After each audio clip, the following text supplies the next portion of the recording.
My name is Eamon. I'm 35 years old and I work as a senior engineer at a software company in Seattle. I've been married to my wife Lyra for 8 years and we have a 6-year-old daughter, Cassidy, and we're a happy family from an outsider's perspective. I love my job. Lyra is a talented interior designer and Cassidy is our little angel. However, on a seemingly normal Saturday morning, a chance discovery shattered the peace of our lives. That day, Lyra took Cassidy to her piano lesson and I stayed at home to enjoy a rare moment of leisure. After cleaning up the breakfast dishes, I decided to organize Cassidy's toys. I went into her room and started to sort out the toys that were scattered all over the place. As I opened the toy box under her bed, a small plastic package caught my attention. I picked up the package and scrutinized it. It was a used condom. I felt a wave of dizziness and my mind went blank. This condom was obviously not mine. Lyra and I hadn't been intimate for a long time, and since Cassidy was born, we'd had very little sex. Besides, we'd been using a different brand of condoms. A horrible thought came to my mind. Had Lyra cheated on me? My wife, the mother of my children, the partner I had vowed to spend my life with, had she really betrayed me? With shaking hands, I put the condom back in its place. I felt a wave of nausea. I couldn't believe it was true. Lyra had always been a devoted, considerate wife and mother. We had always had a good relationship, and although, like all couples, we had had our share of fights, we had always made up quickly. There was no way that Lyra could have done something like this. There had to be some kind of misunderstanding. But deep down, a small voice told me that it might not be that simple. Why was this condom in our daughter's room? If Lyra was really having an affair, why was she so careless as to leave evidence at home? I took a deep breath and tried to calm myself. I decided not to tell Lyra about it for now. I needed more evidence, more time to think. But from that moment on, a seed of suspicion had taken root in my heart. I couldn't help but notice Lyra's every move, and our once peaceful and happy life had quietly changed. I knew that I had to find out the truth, no matter how brutal that truth was. After I found that condom, I was in a constant state of agony. I couldn't concentrate on my work or enjoy my time with Cassidy. Every time Lyra looked at me with a smile, I wondered what was behind it. I knew I had to talk to someone and seek advice. I met my brother Dylan for lunch at a restaurant. Dylan has been a close friend of mine for many years and has always been my trusted listener and advisor through thick and thin. In a quiet corner, I confided my findings and suspicions to Dylan, who looked shocked, then frowned. "Eamon, are you sure that condom isn't yours?" he asked cautiously. "Pretty sure." I laughed bitterly. "That brand and style are not for us. Besides, it's been a long time since Lyra and I have. You know." Dylan was silent for a moment, as if weighing his words. "Look, man, I understand how you feel, but you can't make a judgment based on one condom. Maybe it's just a misunderstanding. Maybe Lyra's friend left it behind by accident or something. You need more evidence." "I know, but I can't stop suspecting," I said bitterly. "Every time I see Lyra, I imagine her with another man. It's driving me crazy." Dylan sighed and reached out to pat me on the shoulder. "I understand, really. Remember my last marriage? When I found out Maria was cheating on me, I felt like my whole world was falling apart. But you've got more sense than I do, Eamon, so don't let doubt ruin your life. Talk to Lyra, see what she has to say. If she's hiding something, you'll always find out." I nodded slowly. Dylan was right. I couldn't let suspicion cloud my reasoning. I needed to calm down, observe, and gather evidence. If Lyra was really cheating on me, the truth would always come out. We talked about other things, and Dylan did his best to comfort and encourage me. As we parted, he gave me a firm hug. "Remember, no matter what happens, I'm always here for you, bro. Take care." When I got home, I began to organize my thoughts and make plans. I would observe Lyra's every move, checking her cell phone, her mail, her credit card bills. I would install voice recorders and miniature cameras in her home and office. I knew it might be an invasion of her privacy, but I had no choice. I had to find out the truth, even if it could destroy my marriage, my family. And so began the long and agonizing road of investigation that led me step by step to the terrible truth. After talking to Dylan, I started looking into the possibility that Lyra was cheating on me. I knew that if I brought up the condom issue with Lyra, it would probably be a red flag. I needed more evidence, more solid evidence. First, I began to pay attention to Lyra's daily behavior. Her working hours had always been irregular, but lately she had been coming home late more often. When I asked her about it, she always used the excuse that she was busy and had to work overtime. On weekends, she often goes out on the pretext of meeting with clients. I've tried to track her down, but every time I've failed, Lyra always seems to disappear before I can track her down.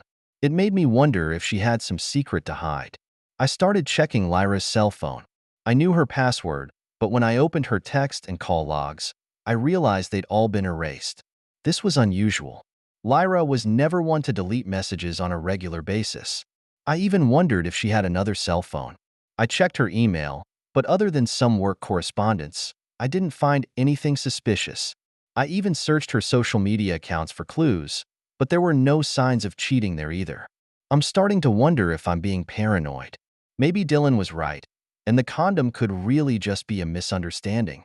Maybe Lyra's erratic behavior was just stress from work. I tried to convince myself of these assumptions, but deep down, that skeptical voice never went away. I knew that I either had to trust Lyra completely or find hard evidence. This half-belief was only driving me crazy. I needed to solve this problem once and for all. That's when a friend of mine inadvertently gave me a piece of advice. If you really want to know the truth, he said, you could try installing security cameras in your home. At first, I was disturbed by the suggestion. Installing surveillance would mean that I didn't trust my wife at all, and that would be the greatest insult to our marriage. But over time, as more and more doubts built up in my mind, I began to waver. A month later, on another one of Lyra's late nights, I made a decision. I purchased a couple of miniature cameras from the internet and decided to install them in a few key locations around the house. I knew that once I did this, there would be no turning back. But I had no choice. I had to know the truth. I purchased several miniature wireless cameras from the internet, which are small enough to be hidden in any corner of the house. I carefully chose where to install them: in the living room, bedroom, study, and even in the bathroom. I knew it might be illegal, but I had no choice. I had to know the truth. On a Saturday, when Lyra took Cassidy to the amusement park, I began the installation. My hands were shaking. My heart was pounding. I felt like I was destroying our marriage, our trust, with my own hands. But every time I tried to back out, that damn condom came to mind. The installation went surprisingly smoothly. The cameras are cleverly designed to be almost completely invisible. I connected them to my personal computer, and as long as Lyra doesn't touch my computer, she won't notice. Later that night, Lyra and Cassidy came home and kissed me on the cheek, as they always do, and asked me how my day had been. I forced a smile and told them about my daily routine, but inside I was feeling guilty about my deceitful behavior. Over the next few days, I began to closely monitor every move in the house via webcam. At first, everything seemed normal. Lyra tending to Cassidy, taking care of business at work, talking to friends on the phone. There was no sign of infidelity. I'm starting to wonder if I've made a huge mistake. Maybe that condom was really just a misunderstanding. Maybe I was letting suspicion ruin our marriage. I even started to think about quietly removing the cameras and pretending it never happened. Just when I was about to give up, things changed. It was a Wednesday afternoon, and Lyra told me she was working late and would probably be home late. But when I checked the home security cameras, I noticed a strange detail. Lyra returned home around 2 p.m., but she didn't change out of her work clothes. Instead, she went into the bathroom and stayed there for almost an hour. When she came out, she had changed into a dress I'd never seen before and had put on some elaborate makeup. My heart sank. Lyra never wore makeup on weekdays, and she never went home to change before working late. She's lying. She must be meeting someone. For the next few hours, I sat on the edge of my seat, constantly checking my cell phone, hoping Lyra would give me a reasonable explanation. But she didn't. It wasn't until late at night that she came home, her tired, contented expression sending a wave of nausea through me. I resisted the urge to question her and pretended it was business as usual, but I knew there was an unbreakable crack in my marriage. But I knew that there was an unbridgeable rift in my marriage, that Lyra was hiding something, and that I had to find out the truth. Over the next few days, I kept checking the security footage, trying to figure out Lyra's secret. Finally, one weekend morning, when Lyra thought I was still sleeping, I saw her calling someone on the surveillance camera. "Hey, it's me," she whispered. "Last night was really great." "No, he's still sleeping and we're safe. I can't wait to see you again, too, Eldon." Eldon, our neighbor, a man close to our family. A man who was close to our family and with whom Lyra was cheating. At that moment, I felt like my whole world had collapsed. I sat in front of my computer, feeling a wave of vertigo as Eldon Parker, our neighbor and a close family friend, turned out to be Lyra's lover. The fact that he was Lyra's lover hit me like a hammer, shattering my last hope. A million images flashed through my mind of Eldon showing up at our family gatherings, hugging Cassidy and smiling at us, and Lyra and Eldon chatting and laughing in the yard. I even remember once jokingly telling Lyra that Eldon seemed to admire her. Lyra just laughed and dismissed me. Now, everything took on a new meaning. Every interaction, every look in their eyes, became sickening. I felt betrayed, humiliated. The woman I loved, the wife I trusted, was cheating on me with another man right under my nose. I don't know how long this relationship has been going on. Weeks? Months? Or longer? Every possibility was suffocating me. I fell into deep self-doubt. Was I not doing enough? Did I not care enough for Lyra? Did I not love her enough? Or was our marriage a mistake from the start? I wanted to confront Lyra and ask her why she was doing this to me. I wanted to go to Eldon's house and kick his ass. But I knew I had to calm down. I had to think about Cassidy. I had to think about Cassidy, who, no matter what happened, was innocent. She doesn't deserve the pain of her parents' divorce. I called my brother Dylan and told him everything. Dylan was shocked, then angry. He insisted on coming to Seattle to see me through this. Although I declined his offer, I felt a small sense of comfort knowing that I had someone to support me. For the next few days, I tried to maintain a normal life. I went to work as usual, talked to Lyra as usual, pretended everything was normal. But I was dead inside. I tortured myself by watching the security footage over and over again. I even started stalking Lyra, trying to find out where she and Eldon went and what they did. Finally, one rainy night, when Lyra once again came home late, citing overtime, I broke down. I rushed out into the rain and wandered aimlessly through the city streets. I felt so alone, so helpless. My marriage, my family, my whole life was falling apart. I don't know what to do. Should I forgive Lyra and try to fix our marriage? Or should I walk away and start a new life? Each choice was agonizing. In the rain, I asked myself over and over again, why? Why did Lyra do this to me? Why did my life turn out like this? I couldn't find the answer. I only felt endless despair and confusion. That night, I got drunk in a bar and tried to anesthetize myself. But when I finally stumbled home, Lyra and Cassidy were asleep. I looked at their sleeping faces and my eyes blurred with tears. After learning the truth, I felt like a walking corpse. I worked and lived mechanically, but I was dead inside.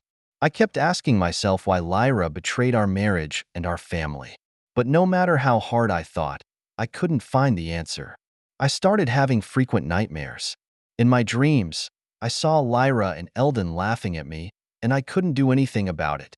I tried to run away, but no matter how hard I ran, their laughter haunted me. I often woke up in the middle of the night in a cold sweat with my heart in my throat.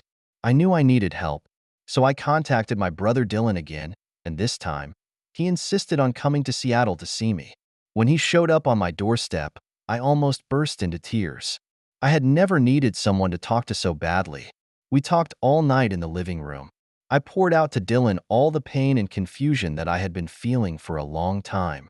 I told him I didn't know what to do about Lyra, about our marriage, and Dylan listened quietly, giving me a comforting hug every now and then. "Eamon," he finally said, "I understand how you feel. I really do. Remember my ex-wife Maria? When I found out she was cheating on me, I felt like my whole world was falling apart. I asked myself if it was my fault. Was I not good enough?" I nodded. I remember how hard Dylan's divorce was. It almost destroyed him. But in the end, I realized that it wasn't my fault. Dylan continued. Maria's choices were her own, and I had no control over them. And me, I deserve better. Eamon, so do you. You're a good husband, a good father. If Lyra chooses to betray you, that's her problem, not yours. Dylan's words were like a light into the darkness of my heart. Yeah, I'd been blaming myself, but was it really my fault? I gave Lyra my all. I gave everything to this family. If she still chooses to cheat, then maybe our marriage was a problem from the beginning. Look, man, Dylan said, holding my hand. I know it's hard, but you have to make a choice. You can choose to forgive Lyra and try to fix your marriage, but you can also choose to leave and start a new life. Whatever you decide, I'll support you. But you have to live for yourself, not for anyone else. I felt a lump in my throat. I knew Dylan was right. I couldn't go on like this. I had to make a decision for myself, for Cassidy. That night, at Dylan's suggestion, I wrote a divorce decree. I decided to give Lyra a chance to explain, but no matter what she said, I was going to end the marriage. I couldn't take any more cheating and betrayal, and I deserved real love and respect. When Lyra saw the agreement, she broke down. She cried and begged for my forgiveness, saying she'd never make the same mistake again. But my decision had already been made. We calmly discussed Cassidy's custody and the division of property. To my surprise, Lyra agreed to all my conditions. Maybe, deep down, she knows that our marriage is irreparable. Dylan spent a week in Seattle with me, helping me deal with various legal and emotional issues. The day he left, we hugged each other tightly and burst into tears. You'll be fine, he said. You're the strongest person I know. Now, it's time to live for yourself. Yeah, I guess. It's time to live for yourself. The divorce process was not easy, but I knew that it was a painful experience that I had to go through. It was only after that I could really get my life back. The divorce process was long and painful. Although Lyra agreed to all of my terms, it took us months to deal with the legal and financial issues. Our home was sold, custody of Cassidy went to me, and Lyra was required to pay a certain amount of support each month. During this time, I moved into a small apartment and started living on my own. At first, I was overwhelmed.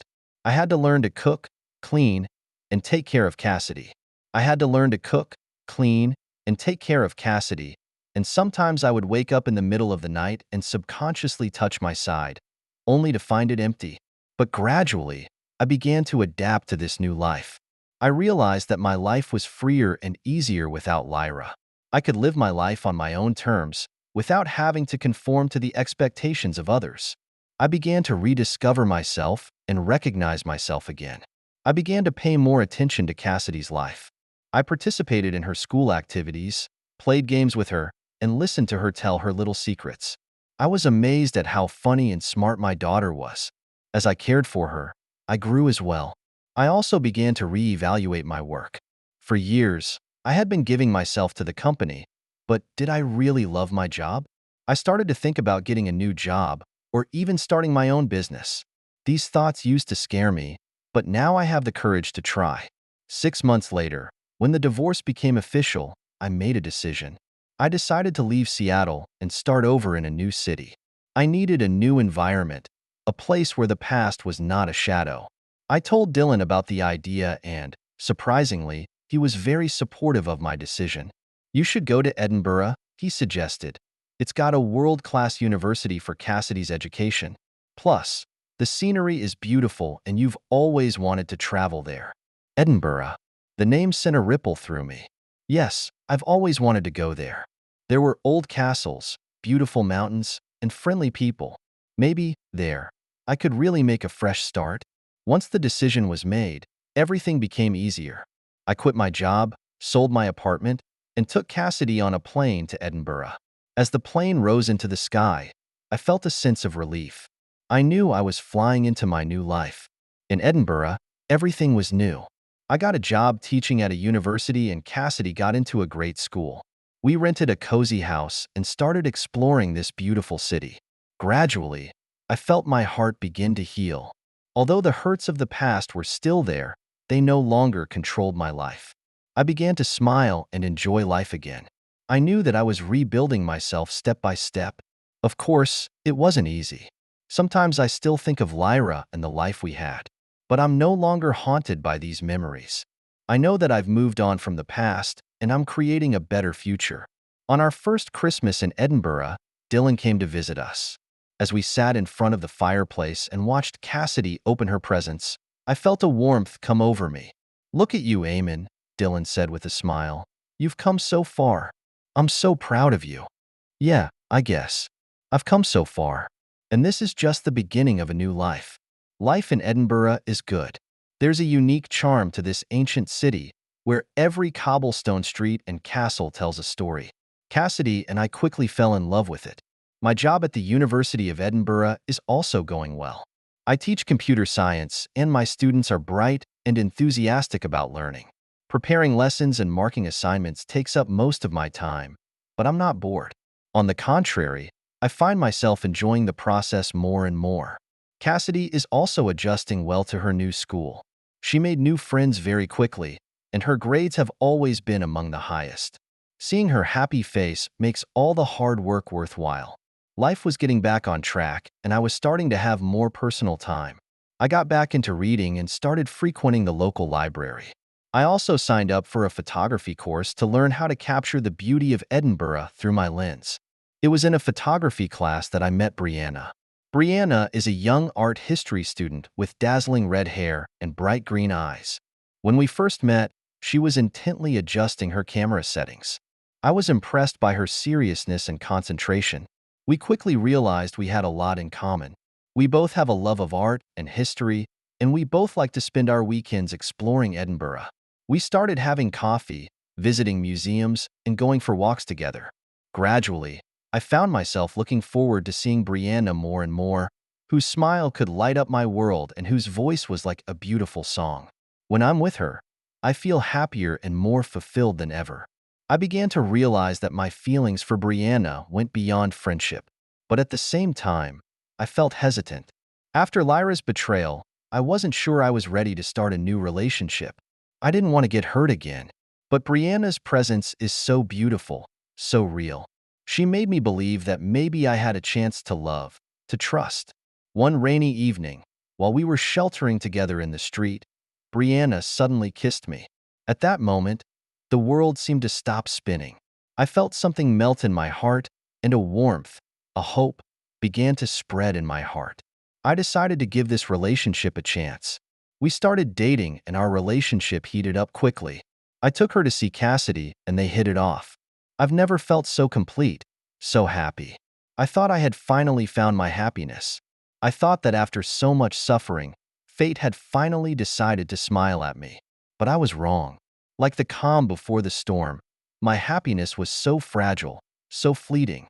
Because the very weekend I decided to propose to Brianna, everything changed. That weekend, Brianna told me she was going to London for an art show. She said she'd be back on Monday night. I waited with anticipation, planning to propose to her the night she returned. But Monday passed, and she didn't come back. Tuesday, Wednesday, nothing. Her phone didn't work, and her friends didn't know where she was.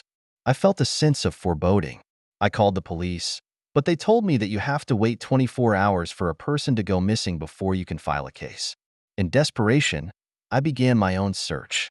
I went to her apartment, but it was empty. I contacted her friends in London, but no one had seen her. It was as if she had vanished into thin air. As the days went by, my fear grew. Did she leave of her own free will? Or did something happen to her? A million horrible thoughts swirled around in my head, almost driving me crazy. Just when I was about to despair, I got a call from Caspian, a good friend of mine from Seattle, who I've always gotten along with and talked to about everything. "Eamon, there's something I need to tell you." Caspian's voice sounded unusually serious on the other end of the line. "About Brianna." My heart sank. "Do you know where she is?" She's with me, Eamon. She's with me, Eamon. We're in London." I felt a wave of vertigo. What? What did you say? You and Brianna? How is that possible?" Caspian let out a deep sigh. "I'm sorry, Eamon. I know this is hard for you to accept, but Brianna and we're in love."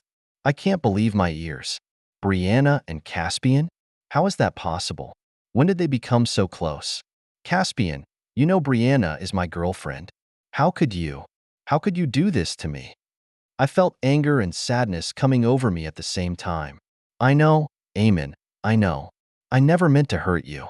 But love is too sudden and too strong for us to resist.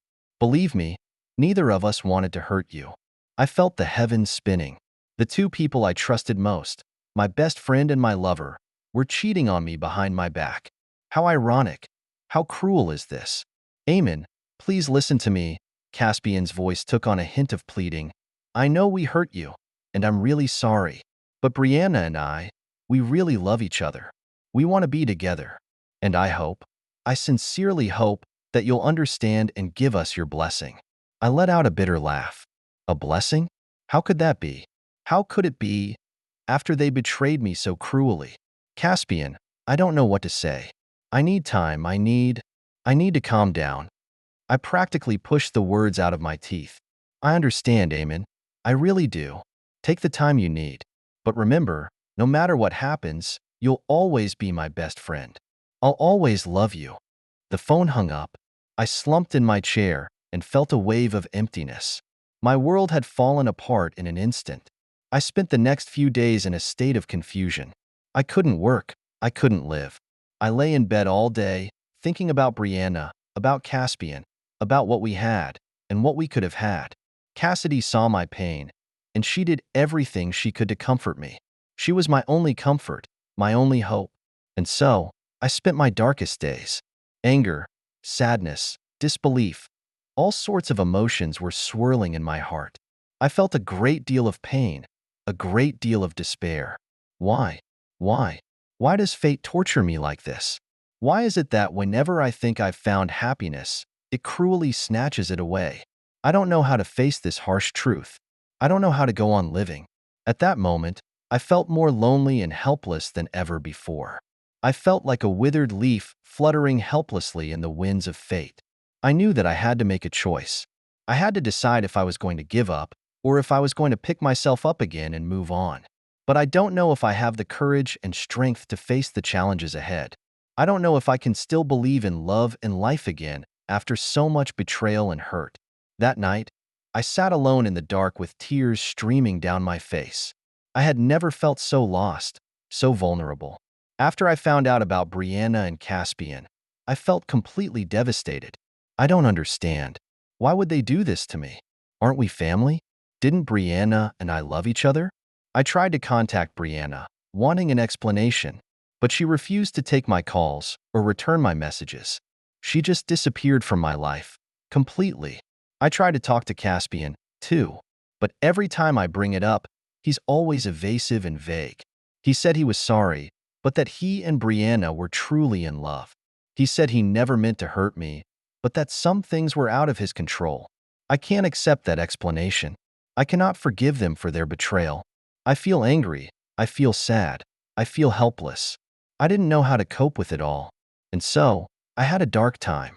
I couldn't concentrate on my work. I couldn't enjoy life.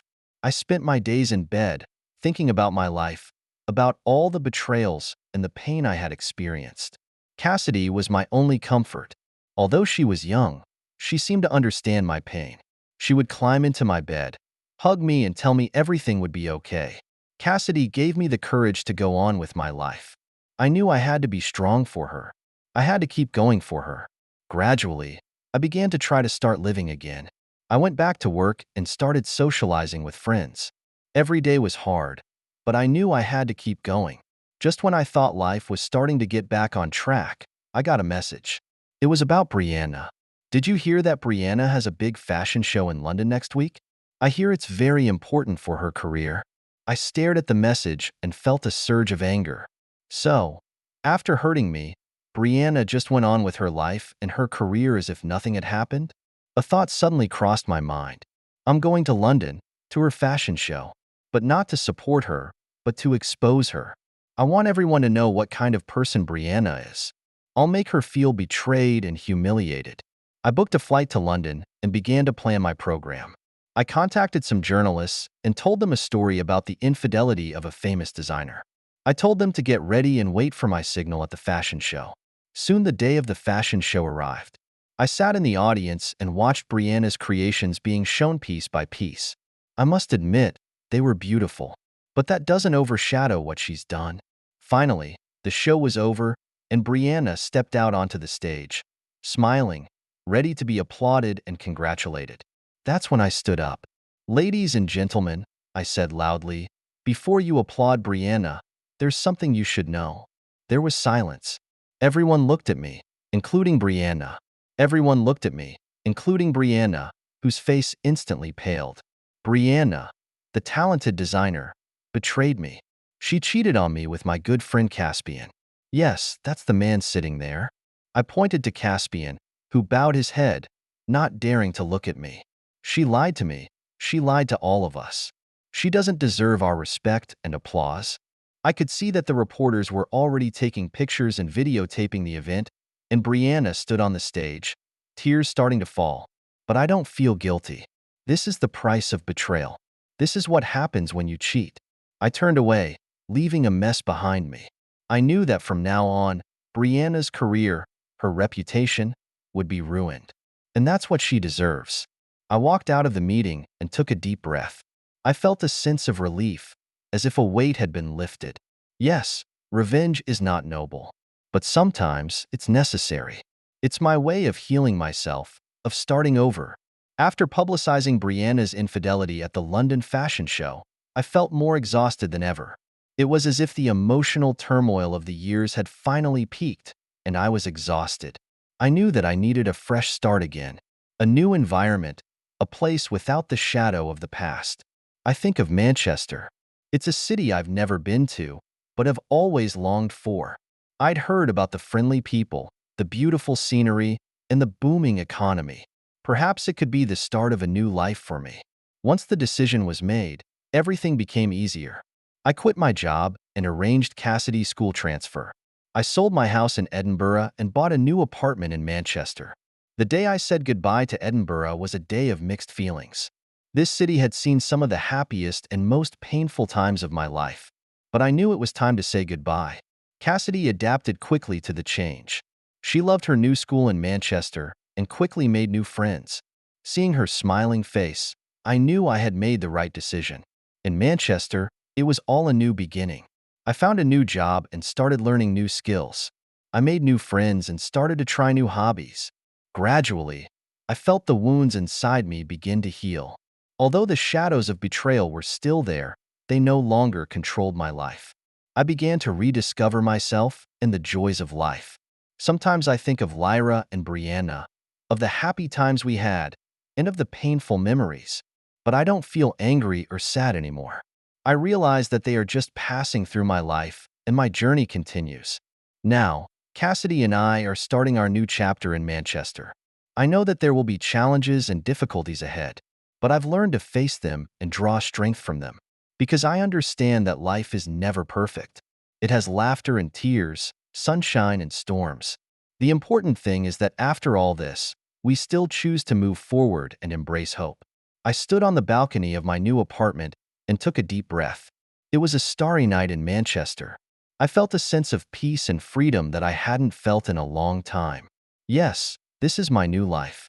A life of possibilities, of hope. I'm ready to embrace the future, ready to start a new chapter in my life. And that, in a nutshell, is my story. A story of betrayal and pain, but also of courage and hope. A story that is uniquely my own. Thank you for taking the time to listen to today's story. If you enjoyed it, please like and subscribe if you haven't already. If you have a story to share about your own or someone else's experience, please feel free to contact me. Take care.